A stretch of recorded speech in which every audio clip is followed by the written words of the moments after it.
కంపెనీలో ఒక 12 years work చేశాడండి. అట్లా 18, 19 ఇయర్స్ ఎక్స్‌పీరియన్స్ ఉంది. ఎందుకో రెసిషన్ వల్ల అన్నకి అది జాబ్ ప్రాజెక్ట్ అయిపోయి జాబ్ అక్కడ క్విట్ చేయాల్సొచ్చిందనమాట. హ్మ్. చాలా భారంగా ప్రార్థన చేస్తా ఉన్నాము. అసలు ఓపెనింగ్స్ ఎక్కడ లేవనమాట. చాలా ఎక్స్‌పీరియన్స్ కాబట్టి ఆ పొజిషన్‌లో ఎక్కడ ఓపెనింగ్స్ లేవనమాట. చాలా బాధపడతా వస్తున్నాము. ప్రార్థన చేస్తా వస్తున్నాం. కానీ తెలుసు దేవుడు తప్ప ఇంకొక దారి లేదు అంటే మానవ పరంగా ప్రయత్నాలన్నీ చేశామనమాట. అన్న చేశాడు, నేను చేశాను, మా డ్యాడీ చేశారు. కానీ ఎక్కడ ఇది కావట్లేదు. చాలా ప్రార్థన చేస్తా వచ్చామనమాట. చేసిన తర్వాత అన్న ఎట్లయిపోయాడంటే ఇంకా డేస్ గడిచే కొద్దీ అన్న బాగా డిప్రెస్ అయిపోయాడు. డిప్రెస్ అయిపోయి ఏదన్నా 1, 2 ఇంటర్‌వ్యూస్ వస్తే కూడా అంటే తన ఎక్స్‌పీరియన్స్ ఎక్కువ కాబట్టి, ఆ ఇంటర్‌వ్యూస్‌ని చేయలేకపోతున్నాడనమాట. ఆ స్ట్రెస్‌కి. అంటే ప్రాపర్‌గా తను అంటే ఎంత ఔట్‌పుట్ ఇవ్వాలో అంత ఇవ్వలేకపోతున్నాడు. ఇంకా నాకు చాలా భయమేస్తుంది. ఏంది ఇట్లా అయిపోతున్నాడు వీడు రోజు రోజుకి అని చాలా ప్రార్థన చేస్తా వస్తున్నాననమాట. దేవుడు మాట్లాడుతా వస్తున్నాడు. ఒకరోజు నాతో బాగా ప్రార్థన చేస్తా ఉన్నప్పుడు ఆహ్, జెర్మియా 31:13 ఒక్కసారి తీస్తాను ఆంటీ. హ్మ్. జెర్మియా 31:13 అది ఏముందంటే దుఃఖానికి బదులు సంతోషాన్ని ఇస్తాను అని ఉంటది. ఒక్క సెకండ్. 31 ఇక్కడేముందంటే, వారు దుఃఖమును ప్రతిగా సంతోషమిచ్చి, వారిని ఆదరించెదను. విచారం కొట్టివేసి నేను వారికి ఆనందం కలుగజేతును గనుక, కన్యకలను, యవనులు, వృద్ధులను కూడి నాట్యం నందు సంతోషించెదరు. సో, ఈ వాక్యం దేవుడు నాతో మాట్లాడాడండి. మాట్లాడినప్పుడు ఇంకా అన్నది జాబ్ వచ్చిందనమాట. ఎంత అద్భుతంగా వచ్చిందంటే, యాక్చువల్‌గా యూఎస్‌లో ఉండే ఒక కంపెనీ అసలు మన ఇండియాలో కంపెనీ లేదు. ఆ కంపెనీ లేకపోయినా అన్న కోసం ఒక పోస్ట్ క్రియేట్ చేసి కాగ్నిజెంట్ అనే కంపెనీలో నుంచి అంటే ఆ కంపెనీకి వర్క్ చేసేటట్టు అట్లంతా దేవుడు ఒక అద్భుతంగా ఇంటర్వ్యూ గూడా ఏం చేయకుండానే అన్నకి మంచి సాలరీతో చాలా హైకొచ్చి ముందు కంటే హైకొచ్చి దేవుడు జాబ్ ఇచ్చాడన్నమాట. ఈ జాబ్ ఇచ్చిన మధ్యలో ఏమైందంటే మధ్యలో వీళ్ళు అంటే కన్సల్టేషన్ వాళ్ళు ఉంటారన్నమాట. వాళ్ళు ఆహ్, మధ్యలో మోసం చేయడానికి చాలా ట్రై చేశారు. మాకది తెలియలేదు. అన్నకి తెలియలేదన్నమాట అది. ఎంతమంది మనల్ని ఎంత మోసం చేయాలని ట్రై చేసినా ఆహ్, ఎంతగా అంటే ఆ సిట్యుయేషన్స్ ఎంత ఇప్పుడు సాఫ్ట్‌వేర్‌లో ఎంత వరస్ట్‌గున్నా, అన్న అంత మంచిగా పెర్ఫార్మ్ చేయకపోయినా ఇంటర్‌వ్యూస్‌లో, అద్భుతంగా అంటే మిరాకిల్ అంటే అసలు మన మనం దేవుడి పాదాలు పట్టుకున్నప్పుడు, నేను ఇట్లా అంతా కన్సల్టేషన్ వాళ్ళంతా అన్నని మోసం చేస్తే అంటే అన్నకి చాలా ఎక్కువ సాలరీ పే చేశారన్నమాట యూఎస్ వాళ్ళు. అది మధ్యలో వీళ్ళు తీసేసుకొని అన్నకు చాలా తక్కువ సాలరీ ఇవ్వడానికి రెడీ అయ్యారన్నమాట. అఫ్‌కోర్స్ ఇప్పటికి కూడా కొంచెం అంటే తీసుకున్న దాంట్లో హాఫ్ కూడా అన్నకు పే చేయట్లేదులెండి. సో, ఇంకా అర్థం కాలేదు. ఒకరోజు నేను నైట్ కూర్చొని దేవుడిని అడుగుతున్నానన్నమాట. దేవా! నువ్వు ఆ రోజు యుద్ధం విషయంలో నువ్వు చేసావు కదా! అది అద్భుతమే కదా! నాకు ఈరోజు అంటే అన్న విషయంలో చాలా డిస్టర్బెన్స్ వస్తుంది. ఒక 4 వీక్స్ ఇట్లా పెండింగ్ పెట్టేసారన్నమాట. ఈ కన్సల్టేషన్ వాళ్ళు, వాళ్ళకి అట్లా వాళ్ళలాగా మాట్లాడడం, వీళ్ళలాగా మాట్లాడడం. అట్లా మధ్యలో చాలా ఫేక్ చేశారన్నమాట. నేనొకటే చెప్పాను. అసలు యూఎస్‌లో ఉండే ఆ కంపెనీలో ఉండే హెడ్‌తో అన్న ఒక్కసారి కూడా మాట్లాడలేదు. మధ్యలో కన్సల్టేషన్ వాళ్ళే మాట్లాడుతున్నారు. నేనొకటే ప్రార్థన చేశాను.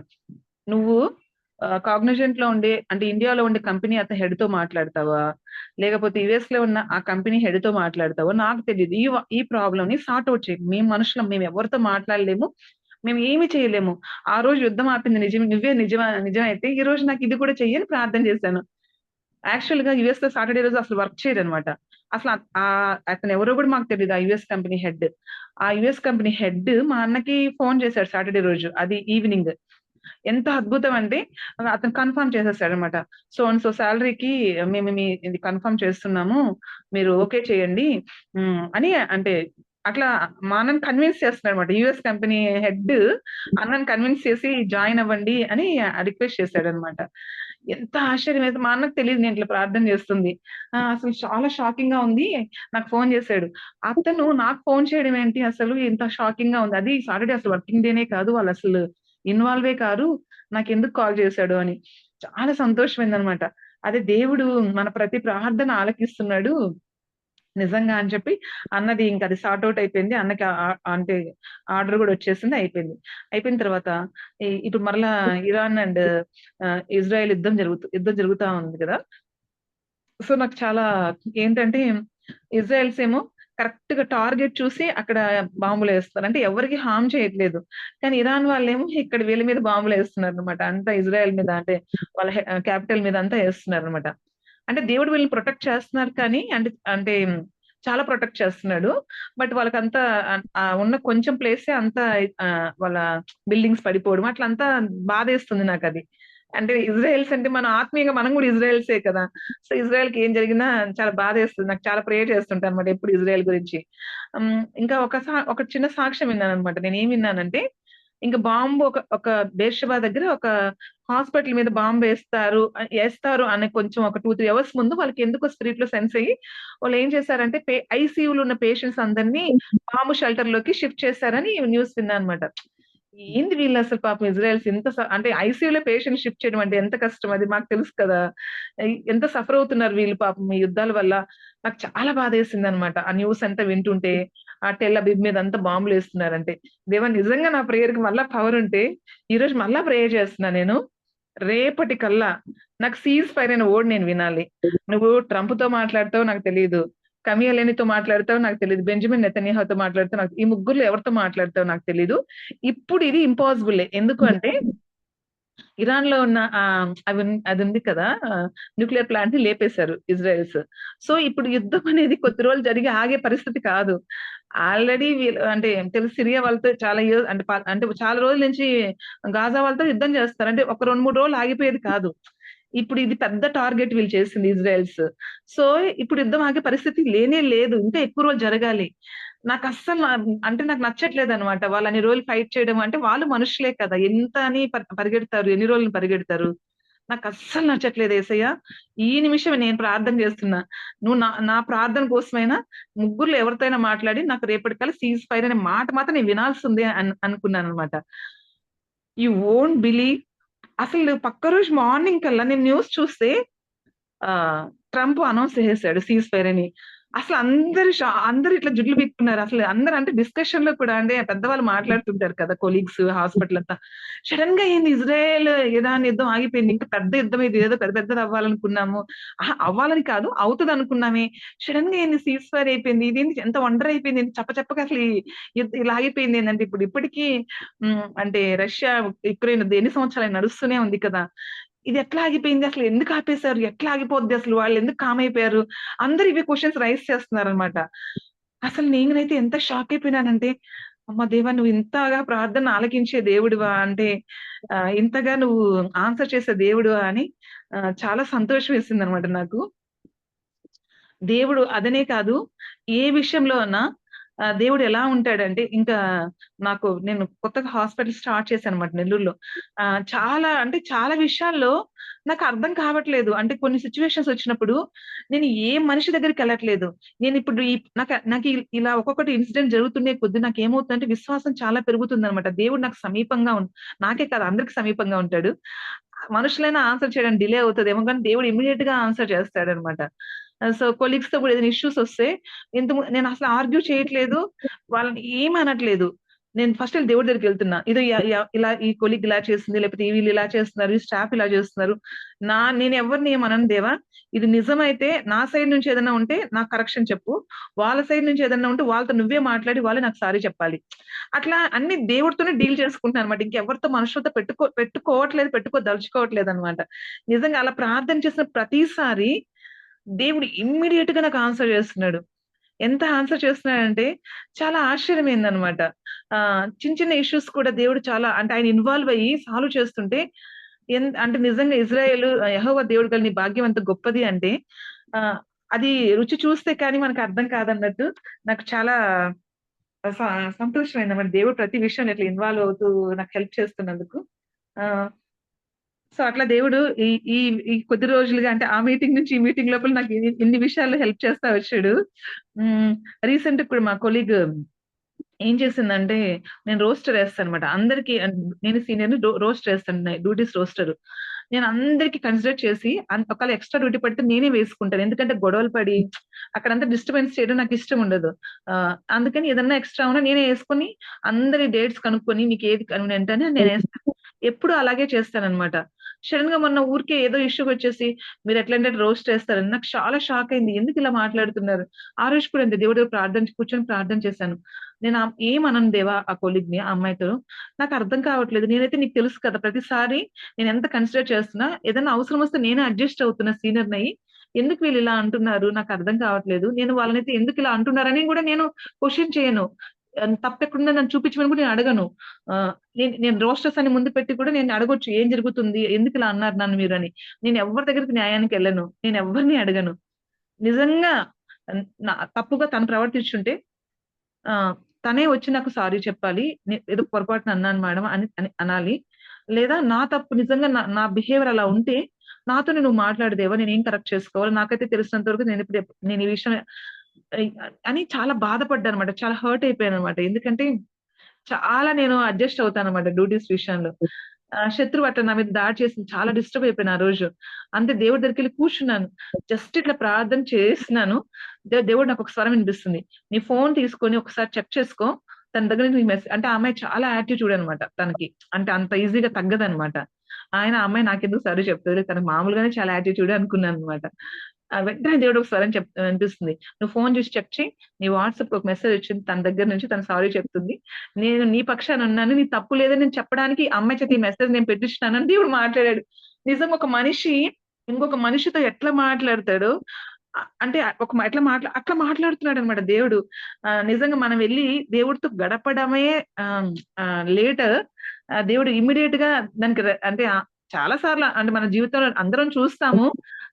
అంటే దేవుడి సహాయం కానీ, ఆయన నడిపింపు గాని, ఆయన యొక్క కాపుదల కానీ మనం చూస్తూ వస్తాము. కానీ మనం ఎంత దగ్గరికెళ్ళే కొద్దీ, ఇంకా ఆధారపడే కొద్దీ, ప్రతిదీ ఆయన చిన్న చిన్న విషయాలు కూడా ఆయన దగ్గరికి తీసుకెళ్ళే కొద్దీ, ఆయన అంటే అన్ని విషయాలు ఆయన ఇన్వాల్వ్ అయ్యి మనకు సహాయం చేయడము, నా జీవితంలో ఈ మధ్య చాలా చూస్తున్నాననమాట. సో, అట్లా దేవుడు చాలా విషయాలు హెల్ప్ చేస్తా ఉన్నాడు. తర్వాత నాకు హాస్పిటల్‌లో కూడా ఒక మనిషి కావాల్సొచ్చిందనమాట. ఎందుకో నాకు లోపల నుంచి ఏముందంటే ఒక బిలీవర్ అయితే బావుండు. కొంచెం ప్రేయర్ చేసుకుంటా ఉంటే ఈ ఈ ఈ క్లినిక్‌లో నాకు అంటే బావుండు అనిపించిందనమాట. చాలా అనిపిస్తుంది. కానీ నేను నాకు క్రిస్టియనే కావాలని చెప్పలేను. ఎందుకంటే దొరకట్లేదు మనుషులు. నేను చాలా ప్రేయర్ చేసుకొని ప్రార్థన చేస్తూ ఉన్నాను ఆ రోజు మార్నింగ్. సడెన్‌గా ఒక పర్సన్ వచ్చి నేను అనుకుంటున్నా మనసులో, "మేడం మీ దగ్గర ఏమైనా వేకెన్సీ ఉందా? ఇట్లా ఒకరికి కావాలి మేడం" అన్నారు. ఎవరు ఏంటి అని నేనేం అడగలేదు. సరే పంపించండి మాట్లాడతాను అంటే, సరే నాకు చూసిన తర్వాత ఓకే అనిపించింది. తను తను పెట్టుకున్న తర్వాత నాకెందుకో చాలా కంఫర్టబుల్‌గా ఉంది. నాకు క్రిస్టియన్ అని తెలీదామె. ఆమె పద్ధతి గాని, ఆమె ఇది కానీ నాకు బాగా నచ్చిందనమాట. ఆహ్, తర్వాత తెలిసిందనమాట ఆమె ఒక క్రిస్టియన్ అని. అంటే నేను వెతుకుతున్నా ఎన్నో రోజుల నుంచి వెతుకుతున్నాను. బట్ నేను అంటే ఎప్పుడైతే దేవుడి సన్నిధికెళ్ళి జస్ట్ ప్రార్థన చేశానో అంటే ఇన్ని విషయాల్లో దేవుడు ఇంటర్ఫియర్ అవుతున్నారు కదా! ఈ విషయంలో కూడా దేవుడు అంటే ఇంత చిన్న విషయంలో కూడా దేవుడు ఇంటర్ఫియర్ అయితే బాగుండు అని నేను అనుకున్న వెంటనే నేను ఎక్స్‌పెక్ట్ చేయలేదు కానీ, దేవుడే తీసుకొచ్చి నా దగ్గరికి ఆమె నాకిచ్చాడనమాట. అట్లా చిన్న విషయం కాదు, పెద్ద విషయం కాదు, అది పర్సనల్ విషయం కాదు. అంటే ఏదైనా కానీ దేవుడి దగ్గరికెళ్ళినప్పుడు దేవుడు సహాయం చేయడం అనేది నా జీవితంలో నేను చూస్తా వస్తున్నాను. అదే విధంగా వాక్యం వాక్యం ఒక్క నిమిషం అండి తీస్తున్నాను.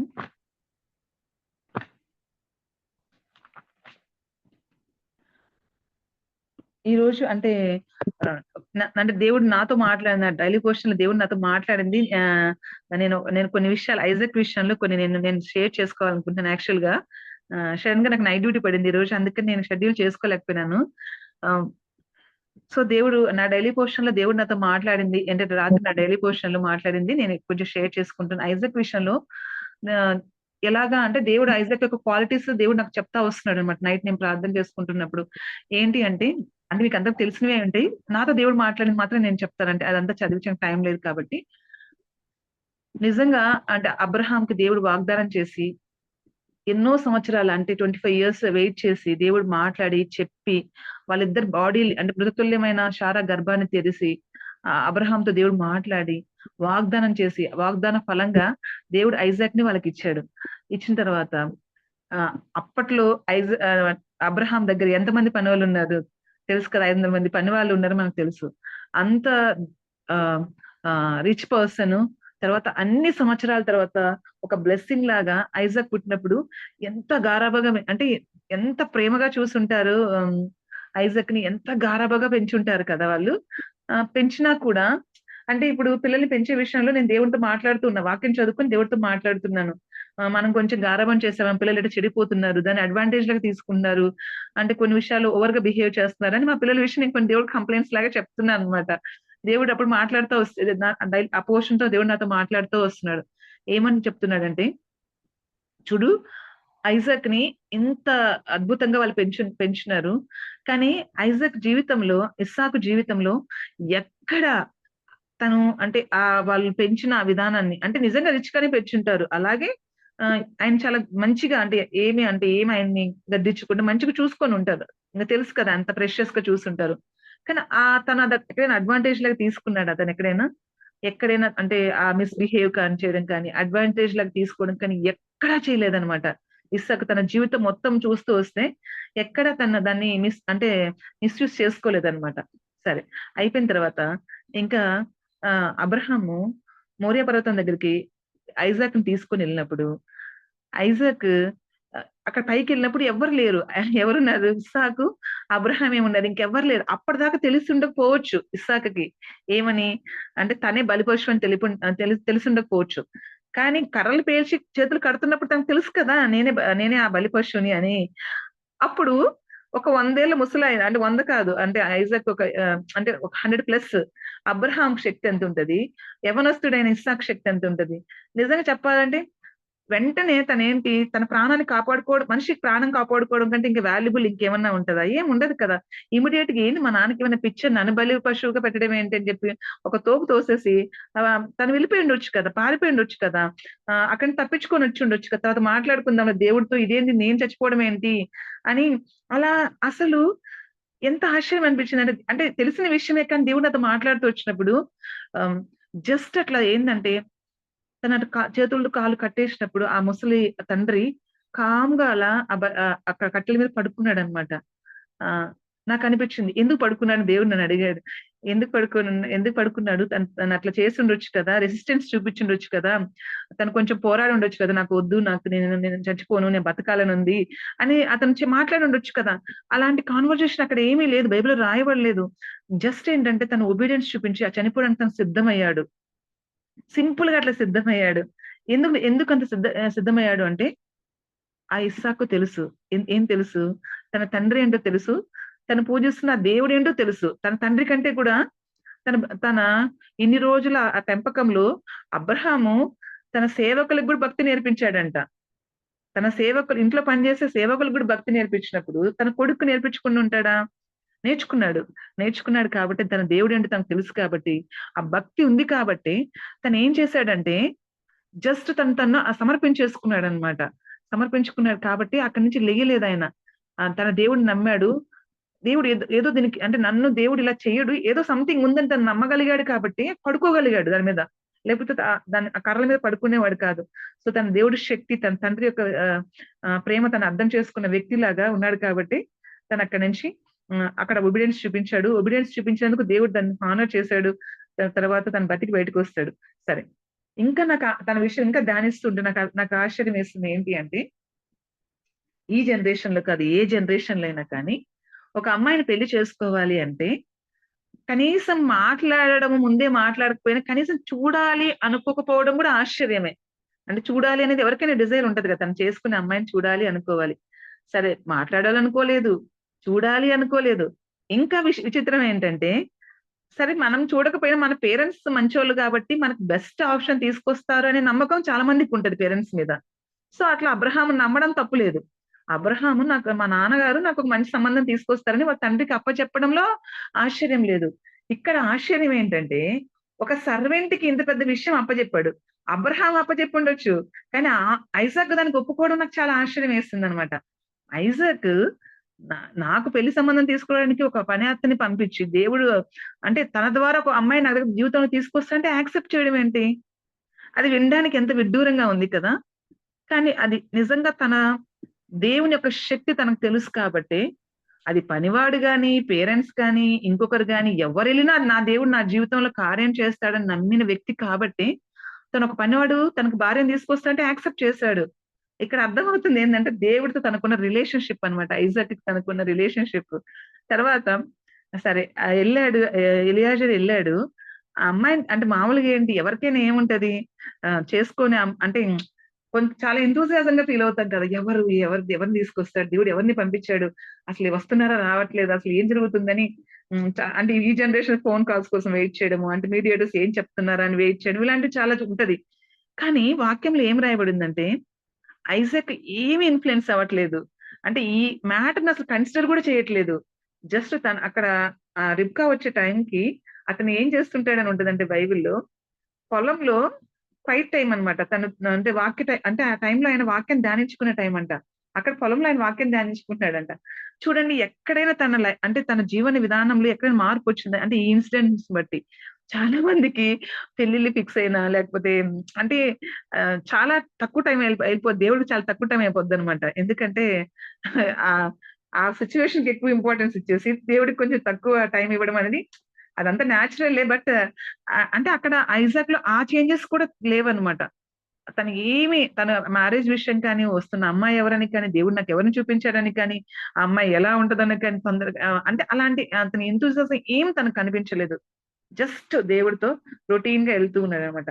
ఇక్కడ కూడా తనలో ఏం అర్థమవుతుందంటే, దేవుడి మీద ఎంత డిపెండ్ అయ్యాడు తను అనేది మనకు అర్థమవుతుంది. ఎంతమందిని అంటే ఐజాక్ లాగా ఉండగలుగుతున్నాము ఈ రోజుల్లో. ఐజాక్‌ని చూసి మనం నేర్చుకోవాల్సింది. ప్రాణం పోతుందన్నా తను అక్కడ ఒబీడియన్స్ చూపించినాడు. దేవుడి మీద విశ్వాసాన్ని చూపించినాడు. అబ్రహాం చూపించడం గొప్ప కాదు. ఐజాక్ చూపించడం గొప్పనమాట అక్కడ.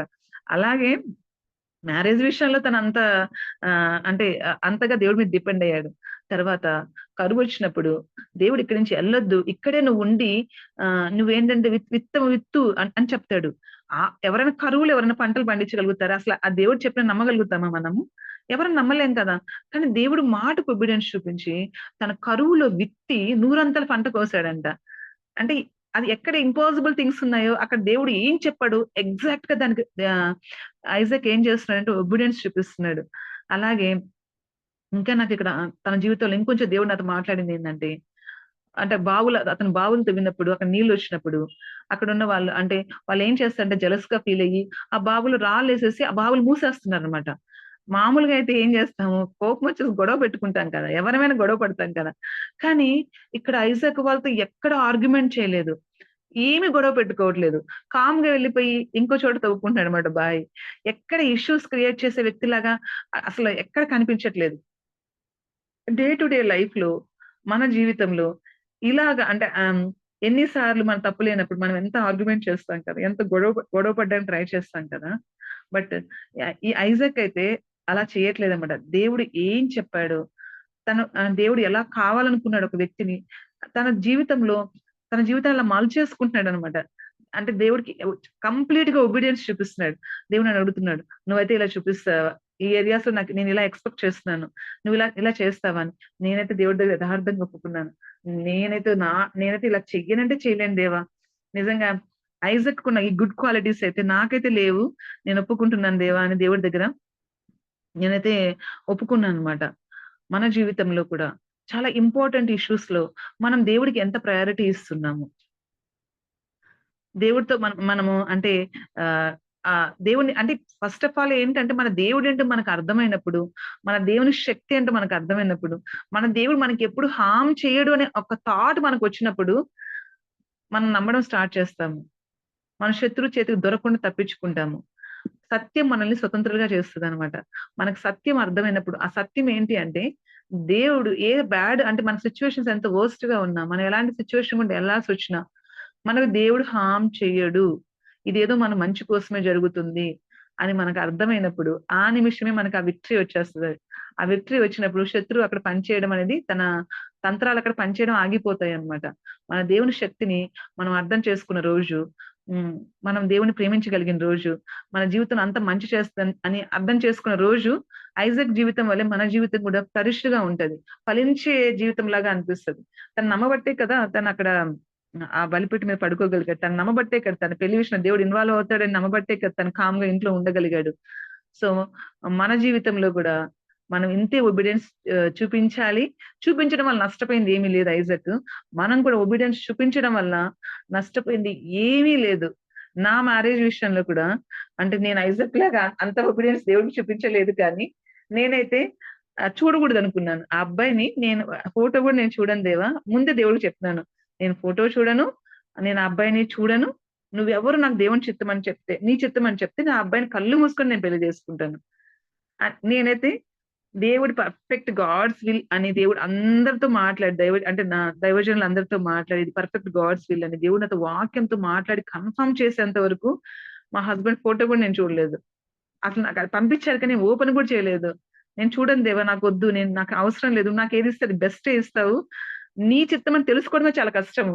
మంచిగా ఉండడమా, చెడ్డగా ఉండడమా అది సంగతి తర్వాత. నీ చిత్తం తెలుసుకోగలగడమే గ్రేట్. నేను అంతకంటే పెద్ద ఇష్యూలే నేను చూడననుకున్నాను.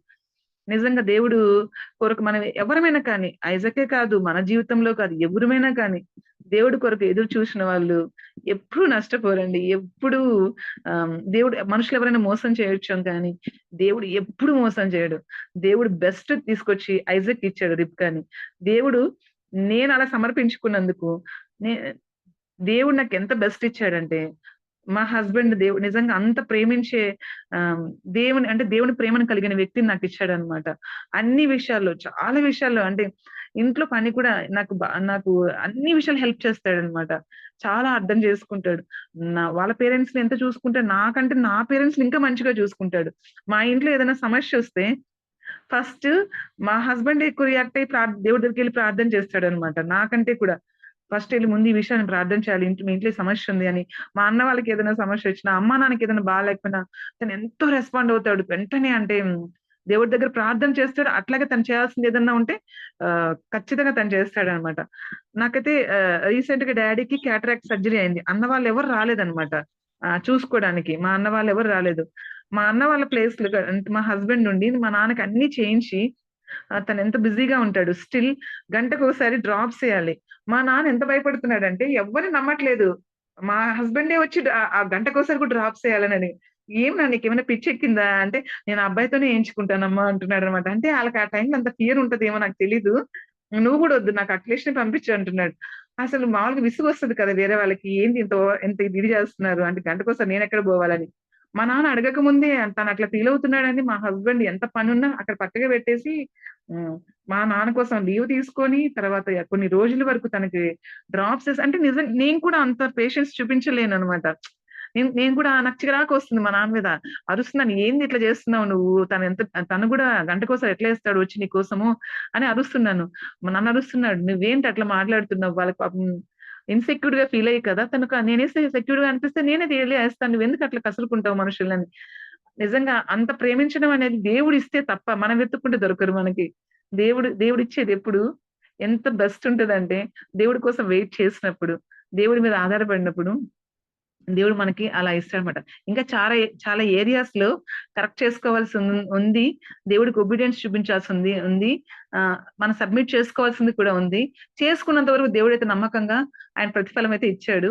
చేసుకోవాల్సింది కూడా ఇంకా ఉంది. నా కోసం ప్రార్థన చేయండి. ఫ్యామిలీ కొరకు కూడా ప్రార్థన చేయండి.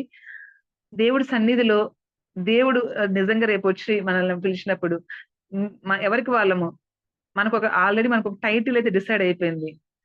ఇప్పుడు దావీదుకి హృదయానుసరుడని, ఇల్లంతట్లో మోషే సాత్వికుడని, అట్లా ఒక్కొక్కరికి ఒక టైటిల్ డిసైడ్ అయిపోయింది. మనందరికి కూడా ఒక టైటిల్ డిసైడ్ అయిపోయింది. ఏంటి అంటే బలా మంచి దాసుడా. ఆ టైటిల్‌లో మనం ఫిట్ అయ్యేటట్టు అంటే ఫిట్ అవ్వకుండా తోసేయకుండా దేవుడు యెస్ ఈ టైటిల్‌కి వీళ్ళు ఫిట్ అవుతారు. నేనిచ్చిన టైటిల్‌లో వీళ్ళు ఫిట్ అవుతారు అన్నట్లు మన జీవితాలైతే ఎస్పెషల్‌గా మా జీవితం అయితే ఉండాలి. మా ఫ్యామిలీ కొరకు ప్రార్థన చేయండి. అలాగే మా పేరెంట్స్ ఇంకా రక్షణ పొందలేదనమాట. అదొకటి బాధనమాట నాకు. పేరెంట్స్ అత్త-మామ అఖిలేష్ వాళ్ళు అంటే మా హస్బెండ్ వాళ్ళ అమ్మా, నాన్న, బంధువులు ఎవరు రక్షణ పొందలేదు. సో, వాళ్ళ రక్షణ కొరకు కూడా అన్నీ బావున్నాయి. దేవుడు బాగా అంటే దేవుడితో మనకు సహవాసం ఉంది. దేవుడు మనకు సహాయం చేస్తున్నాడు. ఆయన నిజమైన దేవుడు మనకు అర్థమవుతుంది. ఇవన్నీ అర్థమైనా రేపు రాహాబులాగా వాళ్ళ కుటుంబాన్ని ఆమె రక్షించుకునింది. ఆమెతో పాటు ఆ కుటుంబం రక్షించుకుంది. మనం దేవుడితో నాకు చాలా బాధేస్తదన్నమాట. దేవా! ఇది మాత్రం జరగకూడదు. మేము రక్షించబడ్డాము దేవుడు నీ కృపను బట్టి. కానీ మా వాళ్ళు రక్షించబడకపోతే ఇంకా అసలు అర్థం లేదు. మేము రక్షించబడి మాకింత టైమ్ ఇచ్చినప్పుడు మేము వాళ్ళ కొరకు ప్రార్థించి వాళ్ళ రక్షణలోకి రాకపోతే మా రక్షణకి ఇంకా అర్థం లేదని బాధేస్తుంటదన్నమాట నాకు. సో, మా కుటుంబం అంటే మా మా అన్నయ్య వాళ్ళైతే రక్షించబడ్డారు. మా మా చిన్నన్న, మా పెద్దన్న, మా వదిన వాళ్ళు ఈ జాబ్ ప్రాబ్లమ్ వచ్చిన దాన్ని బట్టి కూడా మా వదిన కొంచెం కొంచెం దేవుడి వైపు చూడడము, ప్రార్థన చేసుకోవడము, దేవుడి దగ్గరికెళ్ళి అడిగితే దేవుడు సహాయం చేస్తా అనే ఆ అమ్మాయికి అదైతే వచ్చేసింది మా చిన్న వదినకి కూడా. మా పెద్ద వదిన రక్షించబడింది. మా పెద్దన్న రక్షించబడ్డారు. ఇంకా పేరెంట్సే రక్షించబడలేదు. మా హస్బెండ్ వాళ్ళ సైడ్ ఎవరు రక్షించబడలేదు. సో వాళ్ళందరి కొరకు ప్రార్థించండి. వాళ్ళందరూ దేవుడిని నమ్ముకోవాలి.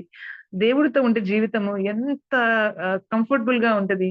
ఎంత ఈజీగా ఉంటది దేవుడితో లైఫ్ అనేది. ఐజాక్ లైఫ్ చూస్తే మనకు అర్థమవుతుంది కదా! సో, మన లైఫ్‌లో కూడా అంతే దేవుడికి మనం సబ్మిట్ చేసుకున్నంత సేపు మనకి ఎంత టఫ్‌గా ఉన్న దేవుడు దాన్ని చాలా సింపుల్‌గా మార్చేస్తారు. ఎందుకంటే ఆయన ఉన్నాడు కాబట్టి. లైఫ్‌లో ఏదైనా కానీ సింప్లిఫై చేసేస్తాడన్నమాట దేవుడు. సో, మన లైఫ్ అలా ఉంటది కాబట్టి ఆహ్, వాళ్ళు కూడా దేవుడిలోకొచ్చి అంటే అలాంటి లైఫ్ లీడ్ చేయాలనేది నా ఆశ. ఆహ్, అందరూ మా కుటుంబం కొరకు, మా వాళ్ళ రక్షణ కొరకు ప్రార్థన చేయండి ఆంటీ.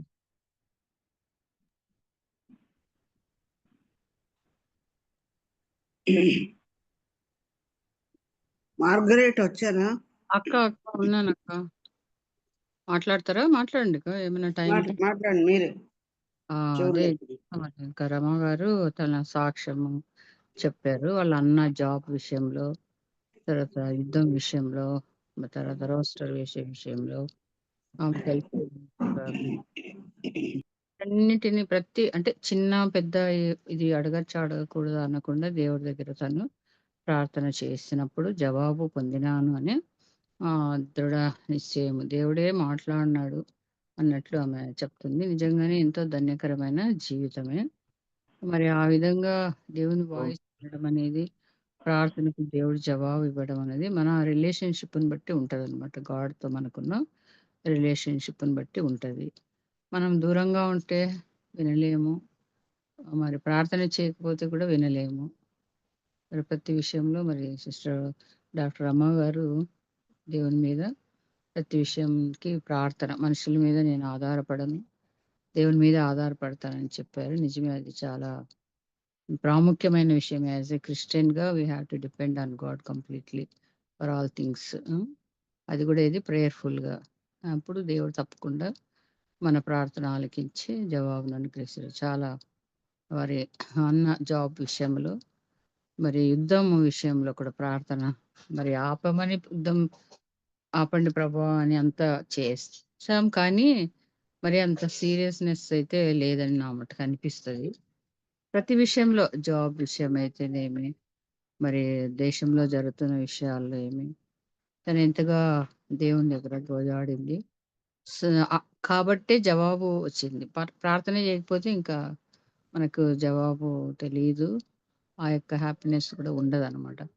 కాబట్టి ప్రేయర్ అనేది తన లైఫ్‌లో ఒక పార్ట్ లాగా చేసుకొని నాకు కూడా అనిపిస్తుంది. నిజంగా దేవుని వాయిస్ విన్నాను అంటుంటే, అంత చిన్న చిన్న విషయాలు కూడా దేవుడు రియాక్ట్ అయ్యి సమాధానం ఇవ్వడము అంటే, it is a great thing అనుకోవాలి. తన యొక్క ఆధ్యాత్మిక జీవితాన్ని మనము గుర్తు చేసుకోవాలి. తర్వాత ఐజాక్ గురించి మనం వింటానే ఉంటాం ఎప్పుడు. ఇస్సాకు నిజంగానే చాలా విధేయుడు. మ్యారేజ్ విషయంలో ఇప్పుడు తల్లిదండ్రుల మాట వినేవాళ్ళు లేరు. తల్లిదండ్రుల మాట కాకుండా ఒక సేవకుడు ఆయన కొరకు ఒక అమ్మాయిని తీసుకురావడము అంటే చూడకుండా, మాట్లాడకుండా పెళ్ళికి సిద్ధపడ్డం అనేది ఇది అప్పటి రోజుల్లో మరి అది ఆనవాయితీమో నాకు మటుకైతే తెలీదు గానీ, but now A days it is not possible అనిపిస్తది. పాసిబుల్ కాదు. ఎందుకంటే ఇప్పుడు మాట్లాడాలా, అదేదో ఇప్పుడు అన్నీ ఉన్నాయి గదా! కొన్ని వర్డ్స్. లివింగ్ టుగెదర్ అట్లా. మా కొంత టైమ్ స్పెండ్ చేయాలి అట్లా. అది ఆ తర్వాతనే మ్యారేజ్ చేసుకుంటాం. ఒకరికొకరు అర్థం చేసుకోవాలి కూడా. ఏమి అనేది తెలియాలి కదా! ఏం లేకుండా ఎలా చేసుకుంటాము అని క్వెషన్ చేసేవాళ్ళుంటారు పిల్లలు. కానీ ఐజాక్ చాలా ఒబీడియంట్. పేరెంట్స్‌కే కాదు, ఈవెన్ వాళ్ళ ఇంట్లో పనిచేసే ఆయన ఎలియాజరు ఎళ్లి సెలెక్ట్ చేసి తీసుకొనొస్తే ఆయన యాక్సెప్ట్ చేయడం అనేది it is a great thing నిజంగానే. మరి ఆ విషయం చక్కగా వివరించారు సిస్టర్. వందనాలమ్మా. మరి అక్కగారు మాట్లాడతారు సిస్టర్ గురించి ఏమైనా విషయాలు. అక్క వచ్చారు.